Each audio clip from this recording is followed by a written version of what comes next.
Eu que agradeço. Centenas de produtores rurais do oeste do Paraná se reuniram no último sábado para protestar contra o aumento da violência no campo e contra as invasões de terras por indígenas. Vestindo camisetas pretas e com as bandeiras do Brasil, os manifestantes caminharam pela cidade de Guaíra, que foi recentemente palco de um ataque de indígenas a um agricultor que tentava realizar o plantio da soja. Você viu o caso aqui no Hora H do Agro.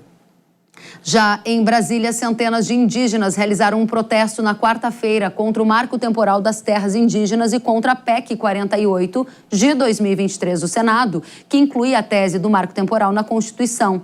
Carregando cartazes, eles fizeram uma marcha em frente ao Congresso. Os indígenas também bloquearam rodovias em São Paulo, Santa Catarina, Rio Grande do Sul, Maranhão e Rondônia.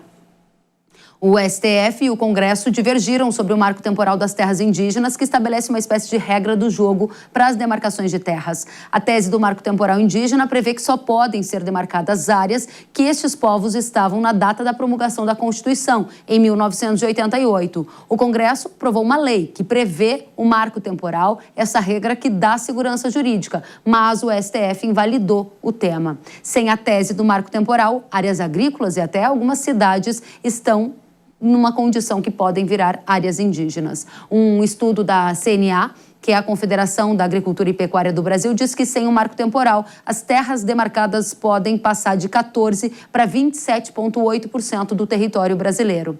Nos últimos meses, o STF tem realizado uma série de reuniões de conciliação com lideranças indígenas e do agro para tentar um consenso sobre esse tema, mas esse consenso ainda não aconteceu. Uma proposta de emenda à Constituição pode trazer uma solução para esse impasse. É a PEC 48 de 2023, do senador doutor Irã Gonçalves, que inclui o marco temporal das terras na Constituição. Em audiência na CCJ do Senado nesta semana, o parlamentar cobrou o presidente da CCJ, Davi Alcolumbre, para que paute o tema. Confira. Eu queria cobrar de Vossa Excelência aquilo que Vossa Excelência nos prometeu aqui, a esse colegiado. O senhor falou, olha, vamos esperar que uma comissão de trabalho que está sendo instituída pelo ministro Gilmar Mendes no Supremo Tribunal Federal, que delibere sobre as ações diretas de constitucionalidade e inconstitucionalidade que estão tramitando naquela casa em relação à lei do marco temporal.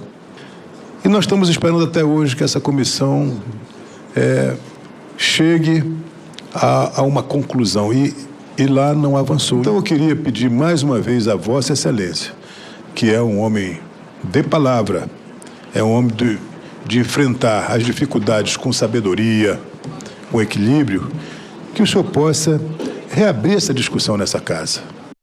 O presidente da CCJ, senador Alcolumbre, se comprometeu a conversar com o ministro do STF, Gilmar Mendes, e prometeu decidir sobre um retorno da PEC à pauta.